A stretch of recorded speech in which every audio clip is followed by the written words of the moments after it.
Hi everybody, it's Sarah from Sarah Loves to Sew, and we're here today to show you how to make this wonderful padded bottle gift bag.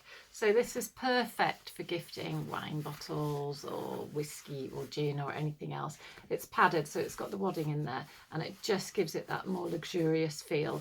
So this is the print that's going to be in the boxes, and we've got the gorgeous very big lovely bow to go with it, and the lining is the same as the outside, so it makes it really attractive little gift bag. So let's get started. Hello, so we are going to make a lovely padded wine gift bag, or a bottle gift bag today. So this is the latest project and the last of my subscription boxes at the moment. You can still buy the former projects, but this is going to be the last one that I've got new designs for until I get rid of some of my stock. So this is the padded gift bag, which the lining's the same as the outside. So what you're going to need is an iron, sewing machine, ruler, pen, scissors, pins, and the kit. So these are 2 pieces of fabric that you find in the Sarah Loves to Sew kit box. And then you've got, or there's a downloadable PDF pattern on my website as well if you haven't subscribed to the boxes. And this is the fusible fleece that we're going to use, and 2 pieces of fabric. So the first thing we're going to do is to fold one of them lengthways. Now this is a super quick and easy project, really nice project to make, and it's just really quick. So sew that one along the bottom edge, and then you're going to sew up this long edge, but you're going to leave about 4-inch gap on that side. So if you want, just mark that with a couple of pins.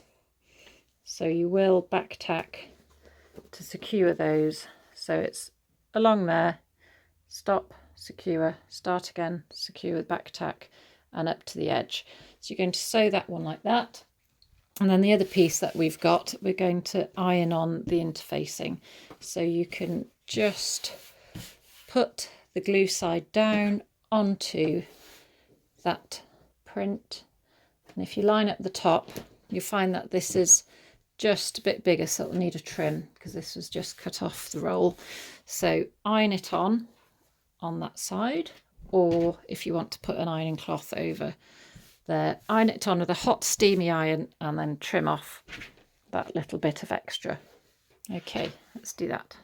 Okay, so once you've ironed on the interfacing for the second piece, you want to do the same and fold it lengthways, and then you're going to sew along the bottom, and this time you're going to sew all the way down that long side, not leaving a gap open. So let's go and do that. So we're just sewing with a 1 centimetre seam allowance along the bottom and then along the long edge. So the next thing to do once you've sewn those seams is we're going to square off the bottom of the bag, and this just gives it a nice base here. You can see the corners that we've boxed. So to do that, if you've done any of my other projects in the boxes, you'll remember this. Not all of them, but there's a lot of them where I've boxed out the corners just to give it that extra base. So you pull apart the corners and measure 1 inch from the point, and then draw a line across there. So measure from the point 1 inch up, and then we can just very quickly mark a line. I'm going to do this just in normal pen because you won't see this. Draw a line across there, making sure it's nice and neat with a point, and then you're going to sew right across that line, and then that you can trim that off then, and that will box the corners. So same with this one, pull it apart, make sure that it's nice and flat so you're not going to sew through too many layers. Take a ruler or a measuring tape, do 1 inch down, draw a line,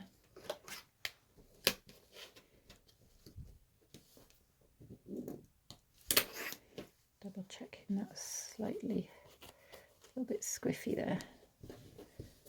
So it doesn't really matter if it's not exactly straight, you just don't want to sew with it bunched up. Okay, if you fancy, pop a pin in that and then take that to the sewing machine and sew across both of those lines, ready to box the corners.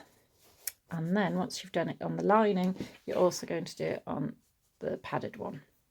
Okay, so I've just done the same on the bottom of the padded one. So once you've sewn that straight line, just make sure you're not going to cut anything else off, but you can just trim that about 1/2 centimetre away from that edge there. And then do the same on the other one, like so. And then that will just help it to lie flat. Once you've boxed those corners off and snipped them, next thing is to do is to turn it the right way. So turn the padded one the right way until you've got your hand inside and push out the corners like so. And then you're going to put your hand into that with your fingers in the corners and use it almost like a puppet to go inside the other one. So we're going to get the corners lined up inside. So I'm going to do it so my seams are on the same side, but I don't think it really makes that much difference. Just means then I can line them up when I'm lining up the corners. So I can feel those corners are there and those there, and then you literally just pull this up onto the other one. And then what we're going to do is sew around this top edge. So just get those seams lined up together. And you can either open them out or push them to one side and then just pin that in place. Need a stronger pin than that bendy thing. So once that's pinned in place, just work your way around, pinning the wadding so it's not bunching up. And then we're going to take this to the machine and sew in the circle.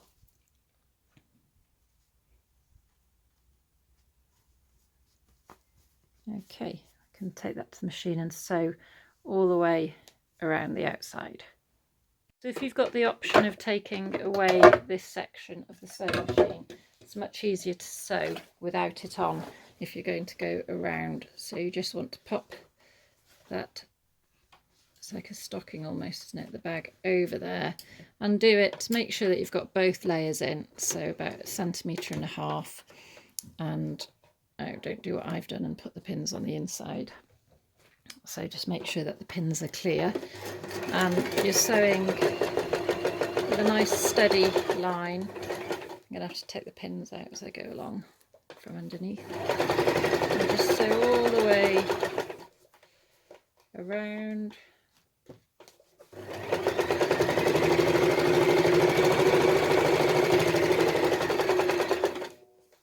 That top edge.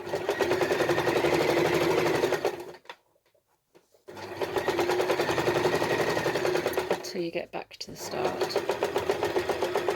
Back tack. Okay, and then we're going to turn it all the right way through the gap that we left. So pull it through.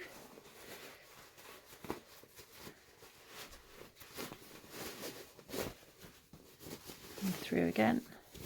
Push out the corners like so. And then either on the machine or hand stitch this gap closed. So just, oh, where is it? Missed that. So to do that, I just always put my fingers inside, pull it tight, and then give it a thumb press along that line, and it makes it just quite nice and sharp. And then tuck in or trim off any loose threads. So I'm just going to hand stitch, ladder stitch along that edge. So to do that, start from the inside, come up, leave a bit of a tail, and then I go in the same side and across, and same side, and do it sort of slightly zigzaggy with my direction of sewing. So you're coming up there. If you don't want to do the hand stitching, you can of course just sew this on the machine because it will be tucked inside on the lining. But I quite enjoy, doing a little bit of hand sewing.